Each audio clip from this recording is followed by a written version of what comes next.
नमस्कार दोस्तों, स्वागत है आप लोग का मेरे YouTube channel online knowledge world में। आज हम लोग पढ़ेंगे मुगलकालीन झारखंड पार्ट 4। इससे पहले पार्ट 3 तक हम लोग पढ़ चुके हैं। पहले पार्ट में बाबर और हुमायूं के शासनकाल में झारखंड पे क्या प्रभाव पड़ा, उसके बाद वाले में पार्ट 2 में अकबरकालीन झारखंड कैसा था वो पढ़ें। उसके तीसरे वाले वीडियो में जहांगीर कालीन शासन कैसा था। अब देखिए, जहांगीर का बेटा शाहजहां बना। ठीक है, तो आपको अगर याद करने में ईजी होता है कौन किसका बेटा है, उसके लिए भी अब मैं एक ट्रिक्स बता ही देता हूँ आपको। अब बंगाली तो झारखंडी का लगभग हर एक आदमी थोड़ा बहुत बांग्ला जानता ही होगा, तो इसलिए याद कर लीजिए। बाबर होलो आबार जोर सारलो ओसूद बीके, ये जानते ही होंगे। मतलब बाबा मतलब पिताजी का हुआ फिर से बुखार, ज्वर मतलब बुखार, सारलो ओसूद बीके, दवा बेच के छूट क्या बोलता उसकी बीमारी ठीक हुई। बाबर मतलब पिताश्री, ठीक है। होलो मतलब हुआ, पिताश्री का हुआ। आबार फिर से, ज्वर मतलब बुखार, सारलो मतलब छूटा, औषध मतलब दवा, बेच के, बीके मतलब बेच के। तो इसका बाबर मतलब पिताजी को, तो पिताश्री को या पिताजी को हुआ फिर से बुखार, छूटा दवा बेच के। बाबर से बाबर, होलो से हुमायूं, आबार से अकबर, जोर से जहांगीर, सारलो से शाहजहां, ओसूद से औरंगजेब और बीके से बहादुर शाह जफर, बहादुर शाह। ठीक है, तो इतना मतलब आपको अभी पढ़ना है कौन किसका बच्चा है। इसके बाद भी बहुत हुए, परवर्ती मुगल भी हुए, बहुत कमज़ोर हुए, जिसको इतिहास में कोई जगह नहीं है, ज़्यादा कुछ उसके जानने वाली ज़रूरत नहीं है। तो ये परवर्ती मुगल, और इसके बाद जो होंगे वो नीचे वाले जो उत्तरवर्ती मुगल, इसके नीचे भी बहुत सारे शासक हुए, लेकिन वो कुछ काम का नहीं था, निठल्ला था। तो ये आप इस हिसाब से याद कर सकते हो, मन हो तो ये ट्रिक याद कीजिए। अदरवाइज मैं एक स्पेशल ट्रिक्स बना के रखा हूँ मुगल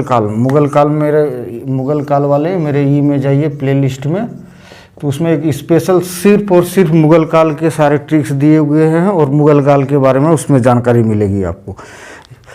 ठीक है, तो उसमें परवर्ती मुगल भी तुरंत याद हो जाएगा, उत्तरवर्ती परवर्ती पूरा शुरू से अंत तक याद हो जाएगा। इसमें तो सिर्फ पूर्ववर्ती मुगल ही याद हो रहा है। बहादुर जो ताकतवर मुगल था उसी को इससे याद हो रहा है, और वहाँ पे जाइएगा प्लेलिस्ट वाले मुगल काल में, तो आपको पूरा याद हो जाएगा। चलिए,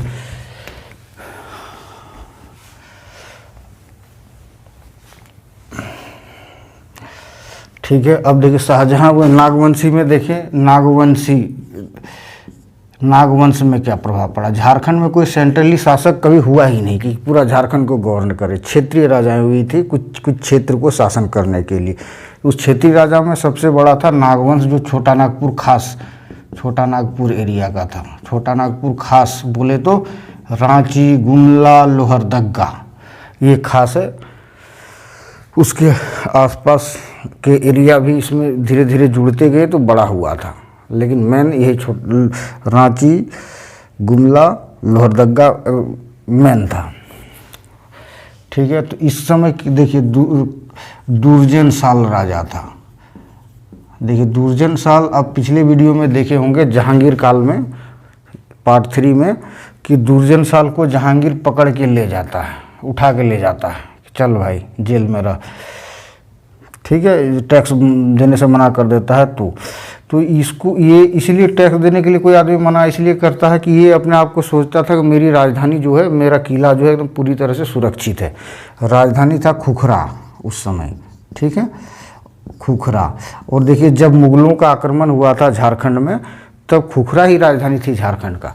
इसीलिए जब मुगलों ने अपने किताबों में आईने अकबरी जितने भी मुगल के किताब है उसमें खुखरा नाम से ही झारखंड का जिक्र होगा, ठीक है। क्योंकि उस समय नागवंश जो सबसे बड़ा शासक था, बाकी जो थे चेरो, रक्सेल, जो ये सब छोटा छोटा था, तो उन्होंने पूरा झारखंड को खुखरा नाम से ही इसी वजह से लिखा है। तो इसीलिए कहा जाता है कि खुखरा क्यों है झारखंड का नाम, ठीक है। तो इसको घमंड था कि खुखरा बहुत सुरक्षित है, और सही में सुरक्षित भी था, लेकिन फिर भी कुछ कमियां रहने के वजह से मुगल की सेना ने इसको दुर्जनशाल को उठा के ले गया।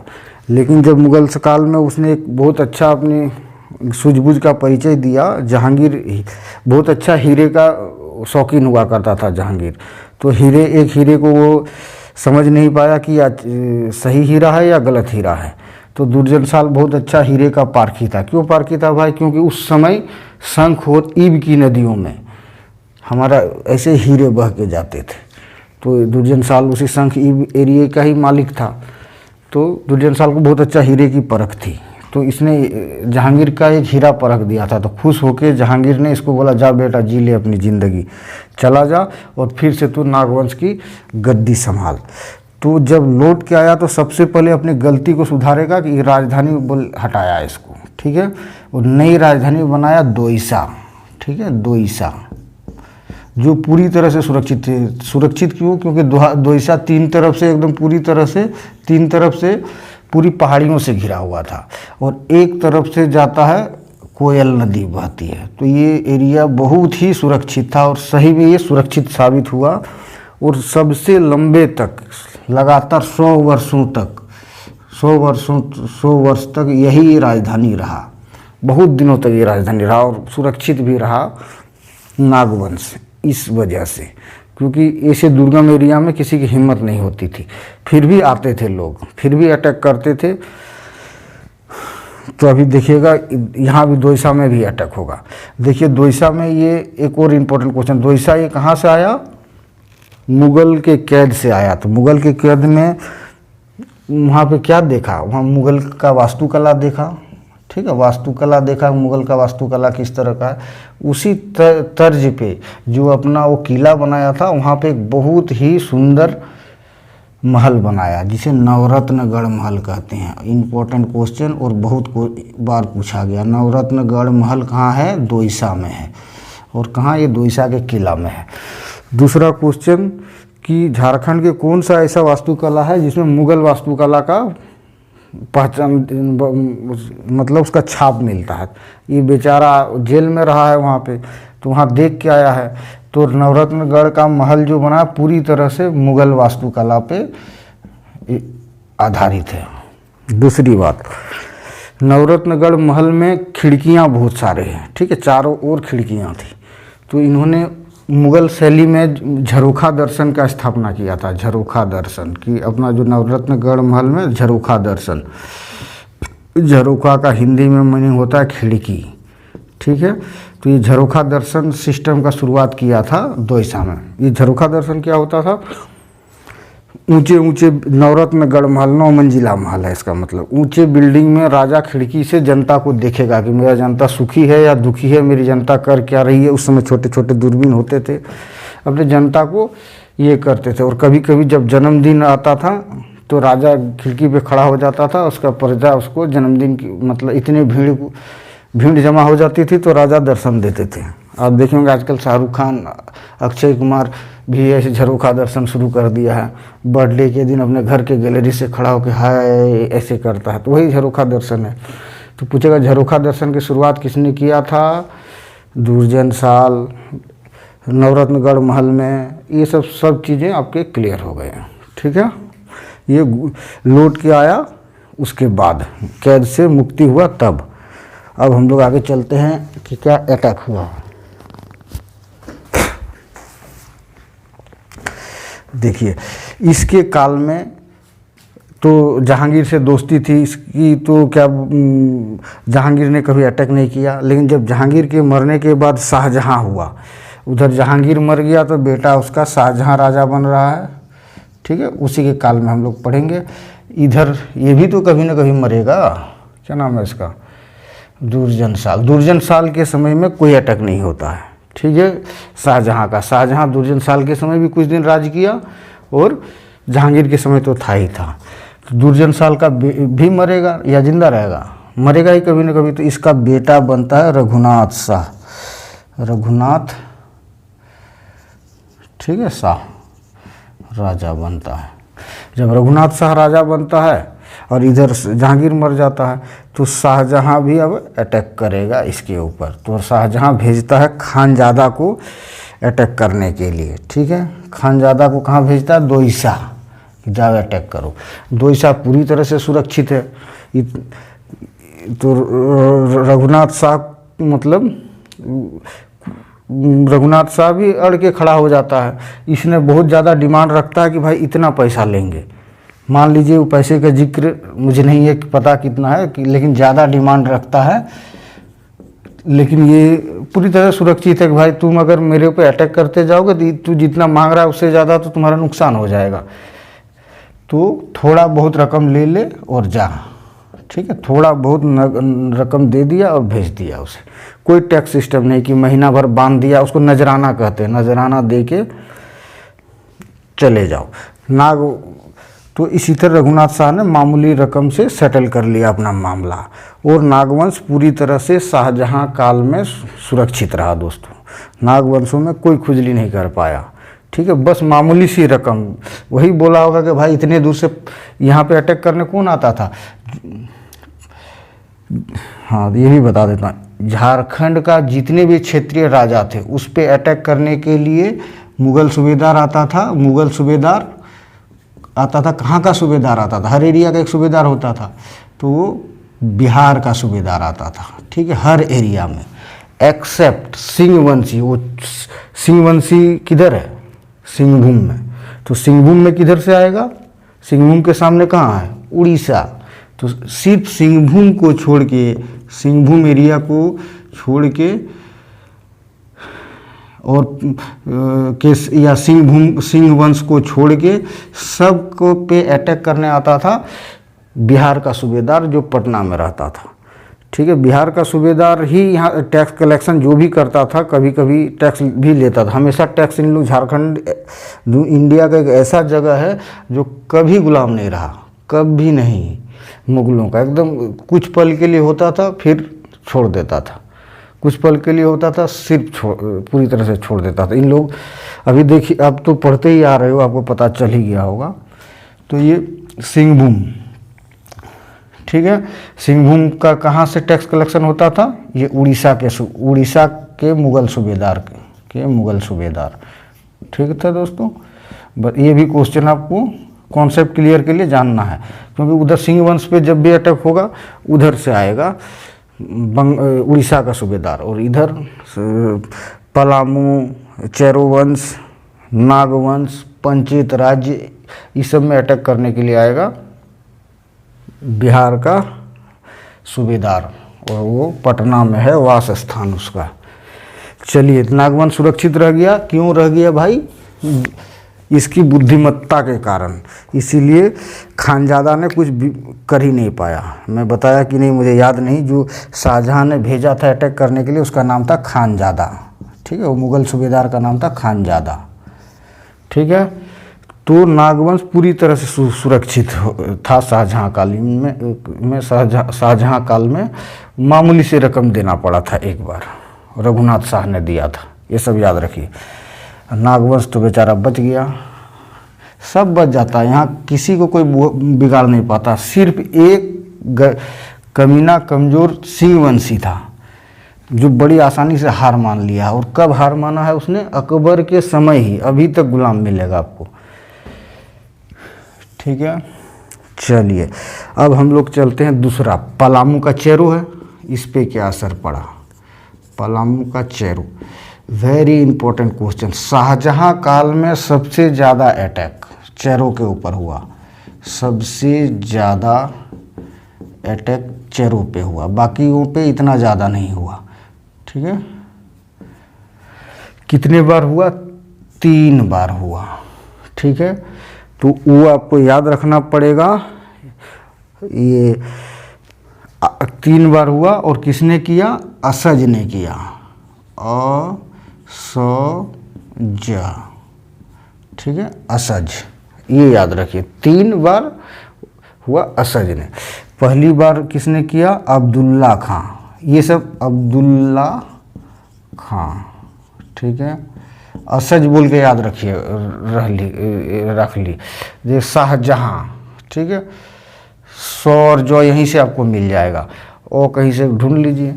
असज, सज, यहीं से मिल जाएगा आपको। जैसे भी हो किसी तरह याद कर लीजिए। दिमाग ऐसी चीज़ होते हैं ना कि आप कुछ भी डाल लो याद रहेगा। 1% दिमाग, 2% दिमाग तो बड़े बना के यूज करके आइंस्टीन कहाँ ने क्या ना क्या कर दिया। अब्दुल्ला खां, शाइस्ता खां और ज़बरदस्त खां।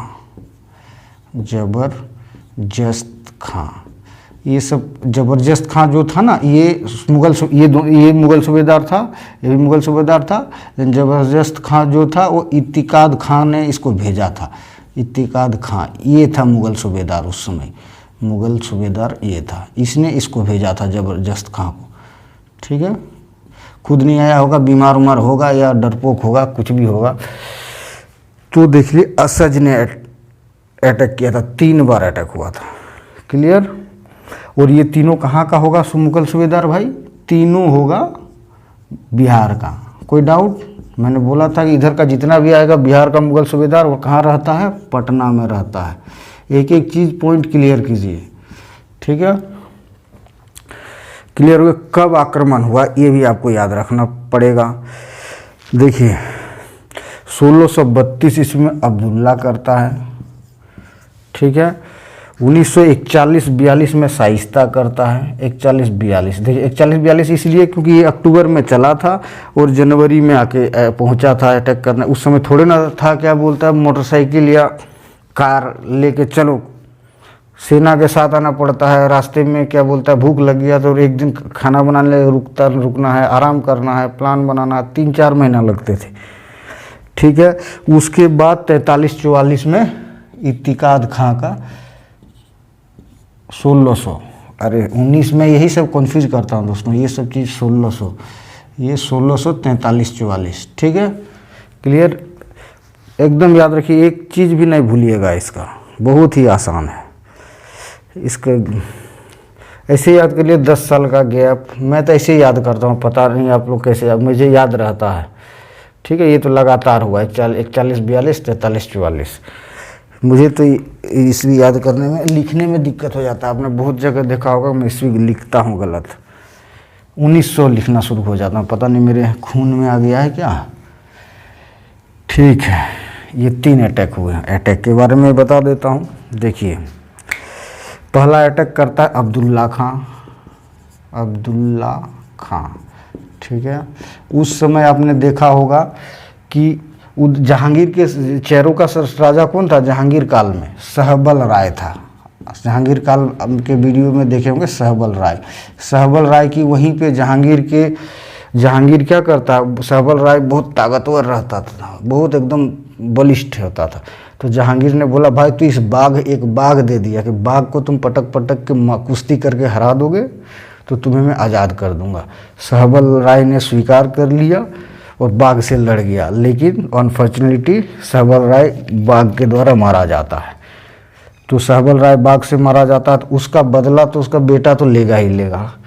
तो सहबल राय के बाद उसका बेटा वो राजा बनता है, चेरू का राजा बनता है सहबल राय।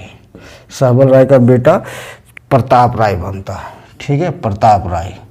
और ये कट्टर हो जाता है, ठीक है, प्रताप राय। लेकिन ये इतने छोटे एरिया का राजा है, ये तो पूरा साला इतना राजा का इतना बेचारा लड़ेगा, मगर बहुत बहादुर था प्रताप राय। यहीं से चेरू वंश शक्तिशाली बनना शुरू हुआ, प्रताप राय ने ही शुरुआत किया था, ठीक है। सहबल राय का बेटा प्रताप राय, ठीक है। अब चेरू का राजा बना, उधर जहांगीर मरा, इधर सहबल राय मरा, तो उधर शाहजहां राजा बना, इधर प्रताप राय राजा बना। अब देखिए इस समय क्या होता है, इस समय जब अटैक होता है देखिए सबसे पहले प्रताप राय क्या करता है, राजा बनते ही पलामू का किला बनाता है दोस्तों। पलामू का किला का नाम सुने होंगे। पलामू का किला दो भागों में बंटा हुआ है, ठीक है। एक को कहते हैं पुराना किला, एक को कहते हैं नया किला, ठीक है। सबसे पहले तो किला ही बनाएगा इन लोग, अगर लड़ाई करना है तो सबसे पहले किला मजबूत होना चाहिए। तो ये पुराना किला जो है वो प्रताप राय ने बनाया है, और जो नया किला है तो प्रताप राय का सुपुत्र मेदिनी राय ने बनाया है, ठीक है। इसी मेदिनी राय के नाम से ही मेदिनी नगर शहर बना है, ठीक है। बहुत ही बहादुर था मेदिनी राय, मेदिनी चेरो बोलिए, मेदिनी राय बोलिए, ठीक है। तो इसने पुराना किला बनाया, और 1632 ईस्वी में अब्दुल्ला अटैक करता है, और अब्दुल्ला आके बोलता है क्या भाई 1.36 लाख रुपया तुम्हें महीना में देना पड़ेगा, ठीक है। जब ये बड़ा सेना लेके आता है तो मेदिनी राय का छोटा सेना बोलता है ठीक है भाई मैं तुम्हें दे दूंगा, लेकिन कभी नहीं दिया। वो लौट के अब्दुल्ला खां पटना चला गया, इसने कभी दिया ही नहीं, ठीक है। 10 साल तक दिया ही नहीं, ठीक है। और मेदिनी ये थोड़ा सा ताकतवर था, इतना खुजली करने की इतनी हिम्मत नहीं होती थी मुग़ल सूबेदारों की। दिल्ली से थोड़े ना आएगा अटैक करने के लिए, दिल्ली से ही वो शाहजहाँ ऑर्डर दे देगा भाई तू सामने है जा, तो उसको प्रताप राय को मार के आ, ठीक है। तो 1,36,000 नहीं दिया, नहीं दिया। उसके 10 साल बाद, 10 साल के बाद अटैक होता है 41-42 में, ठीक है। 10 साल के बाद अटैक होता है 41-42 में।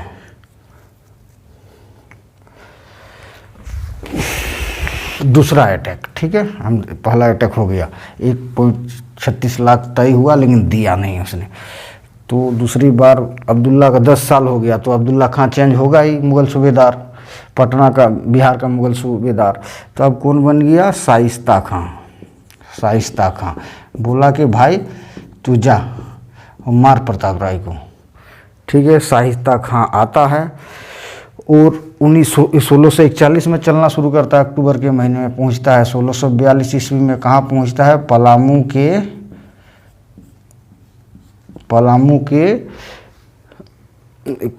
बकोरिया गांव, अभी का बकोरिया गांव है, ठीक है। उस गांव का नाम अभी पलामू जिला में है, बकोरिया गांव, लेकिन उस समय दूसरा नाम था दोस्तों। उस समय इसका नाम था बावली चेरवान, ठीक है, बावली चेरवान, ठीक है।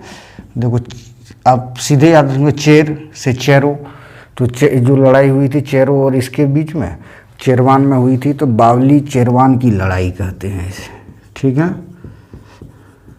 क्लियर।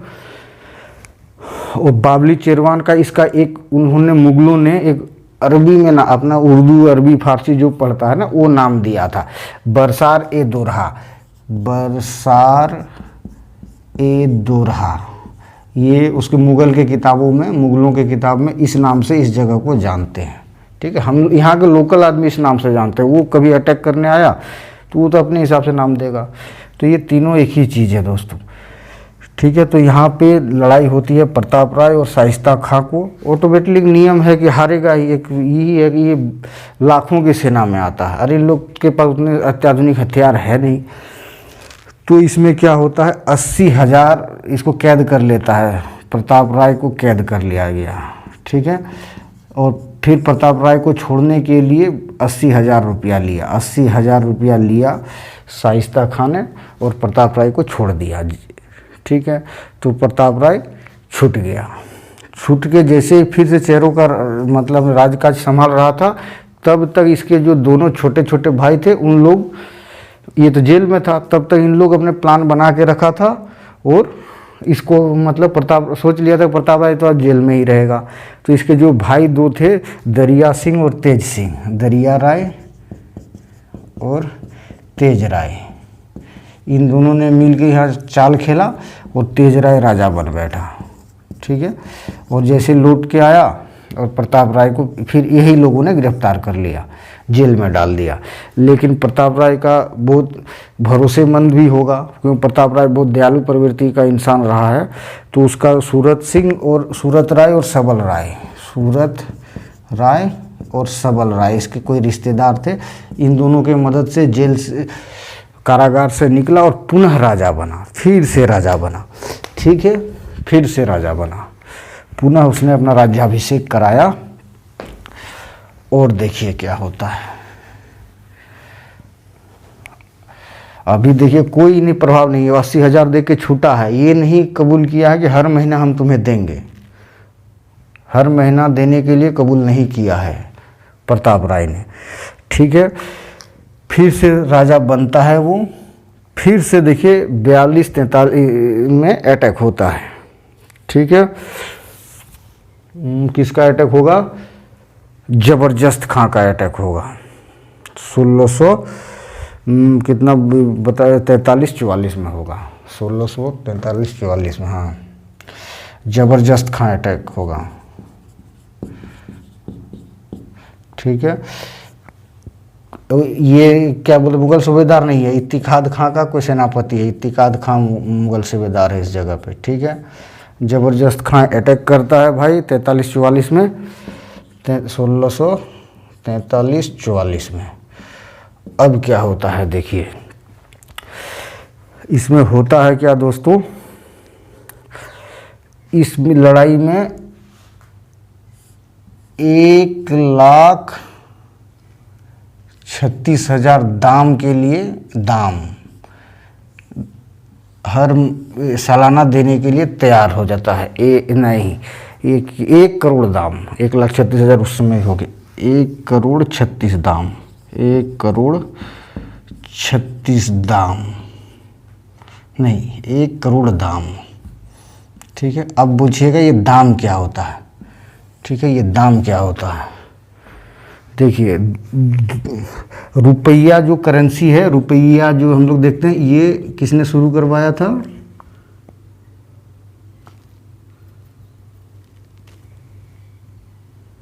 शेरशाह सूरी ने, ये याद रख लीजिए, शेरशाह ने। और देखिए आना, आप सुने ना, आना, 4 आना, 5 आना, 8 आना, सुने ही होंगे, इतने बुड़बक तो कोई होगा नहीं। तो आना जो सिक्का चलाया, ये सिक्का चलाया किसने? शाहजहां ने इंडिया में। ठीक है, शाहजहां ने। और ये दाम जो सिक्का है, दाम, ये भी शाहजहां ने चलवाया। दाम जैसे हम लोग कहते हैं ना कि इसका कितना दाम है, हम लोग सोचते हैं दाम मतलब कीमत होता है। ठीक है, कितना दाम है मतलब कितना कीमत है, ये सोचते हैं, लेकिन नहीं, दाम मतलब एक सिक्का को दाम कहा जाता था। ये आते आते आते आते भाषाओं में दाम मतलब कीमत बन गया, लेकिन दाम मतलब रियली सिक्का होता था। जिस तरह आना सिक्का, उसे दाम सिक्का। ठीक, आना से दाम कम होता था। तो 1 करोड़ दाम देख के 1 करोड़ रुपया मत समझ लीजिएगा, बहुत कम है। ठीक है, उतना रुपया सालाना देना पड़ेगा। चलिए, इसमें क्या होता है, इसमें जो लड़ाई होता है तो ये तैयार हो जाता है कि मैं क्या बोलता, हाजिरी लगाऊंगा इस लड़ाई में। जब जबरदस्त खां अटैक करता है तो प्रताप राय कहता है, प्रताप राय ठीक है, मैं पटना जाके हर एक पीढ़ी के लिए मैं हाजिरी लगाऊंगा। ये नहीं कि क्या बोलता है रोज़ जाना है हाजिरी देने के लिए, साल में एक बार जाएंगे, माथा टेकने के लिए। ठीक है, हाजिरी लगाने के लिए रेडी हो जाता है। ठीक है, 1 लाख रुपया देना पड़ता है और 1 हाथी देना पड़ता है। ठीक है दोस्तों, ये सब चीज़ के लिए तैयार हो जाता है, तब जाके ये वहाँ से छूटता है, इस शर्त पे छूटता है। और यहाँ पे देखिए छूटने में क्या होता है, जब प्रताप राय कैद जेल चला जाता है, शाहजहां जेल, इस पीरियड में जो जेल जाता है शाहजहां, तब उसको ये चीज़ दे के छूटना पड़ता है। प्लस इस जगह पे इत्तिकाद खां जो है ना, इत्तिकाद खां, इसके सिफारिश पे शाहजहां छोड़ता है। इत्तिकाद खां बोलता है भाई इसको छोड़ दो, अब ये बदमाशी नहीं करेगा, ये अब मुग़ल के खिलाफ नहीं जाएगा।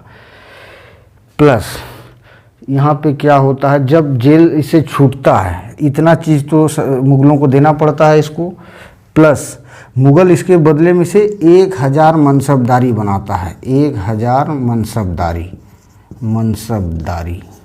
ठीक है, 1000 मनसबदारी क्या होता है दोस्तों, मनसब होता था राजा कैसे शासन चलाएगा, राजा, ये राजा है, दिल्ली में बैठा हुआ है। तो ये पूरे मनसबों में बांट दिया गया है, सूबे में बांट दिया गया, सूबे, फिर सूबे मनसब में बटा हुआ है, इस तरह के मनसब। ठीक है, तो मनसब भी, मनसब लोकल लेवल पे काम करेगा, उससे थोड़ा ऊपर में सूबेदार काम करेगा, उससे ऊपर में किंग काम करेगा। तो मनसब में भी डिफरेंट टाइप का होते थे। 1000 मनसबदारी मतलब उसको 1000 ही, मतलब थोड़ा कम पावर है। 2000 मनसबदारी उससे ज़्यादा पावर है। 3000 मनसबदारी उससे पावर है, इस तरह नाम दिया जाता था। तो इम्पोर्टेंट क्वेश्चन कि मुगलों ने किसको 1000 मनसबदारी बनाया था, मतलब मुगलों के अधीन में काम करो और तुम्हारा ये पोस्ट है, तो इतना बड़ा एरिया का राजा रहेगा।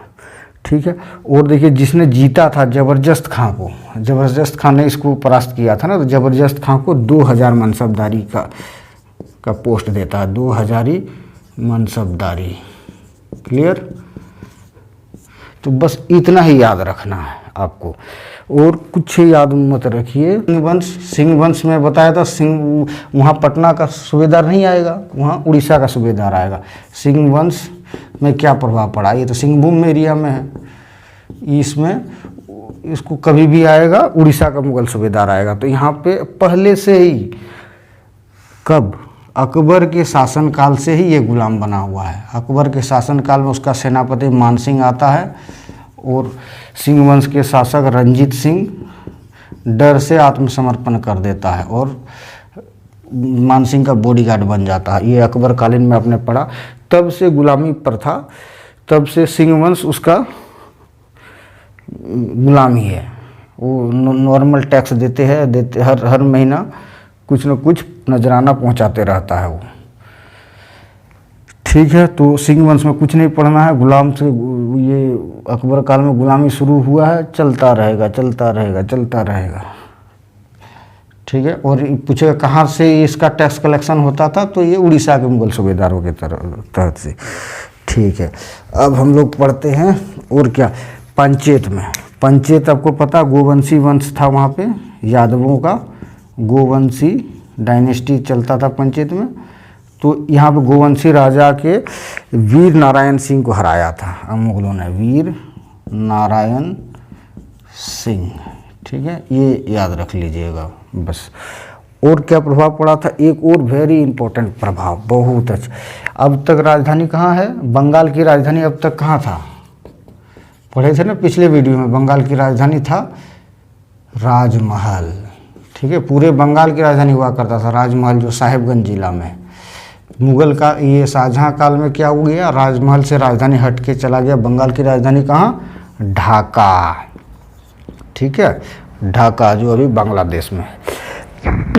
इतना प्रभाव पड़ा शाहजहां कालीन झारखंड, शाहजहां कालीन में